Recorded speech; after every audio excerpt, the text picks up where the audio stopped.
Geran individu telah dikeluarkan pada tahun 1976. Di situ berlakunya tangan-tangan gaib melenyapkan tanah ini sebagai sengketa emas. Pertama sekali, mari kita betulkan dakwaan Makcik Zainab yang kata pada tahun 70-an ada orang ubah rekod Kampung Sungai Baru ni. Kononnya dikeluarkan dari Tanah Mas. Hakikatnya bukan dikeluarkan. Sebab masa tu pun kampung ni belum wujud. Tahun 60-an, baru Kerajaan Selangor buat projek untuk luruskan Sungai Kelang. Bila sungai diluruskan, muncul tanah tebing kosong. Dari situ barulah Kerajaan Negeri masa zaman MB Datuk Harun bagi pajakan 9 tahun. Sebelum tu, kawasan tu literally dasar sungai. Mana nak datang lot? Mana nak datang fail mas? Setiausaha Kehormat Mas sendiri, Haji Syamsuri, dah tunjuk bukti. Dia buka buku settlement mas, selak satu-satu, tak ada langsung lot Kampung Sungai Baru. Mengatakan sama ada Kampung Sungai Baru dalam mas, tidak terdapat lot-lot tanah tu dalam simpanan kami.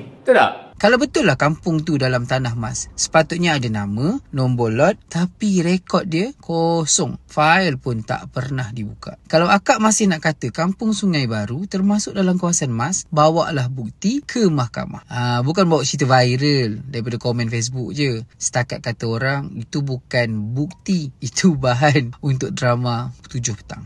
Jadi Kak Vida, saya hormat pengalaman politik akak, tapi bab tanah ni janganlah jadi keyboard surveyor. Kampung Sungai Baru bukan dicuri daripada Mas. Ia kampung yang lahir hasil projek kerajaan negeri, ada pajakan sah dan tak pernah pun masuk dalam sempadan Mas. Jangan biar sentimen jadi peta. Okay? Like, share dan tag kawan yang masih percaya.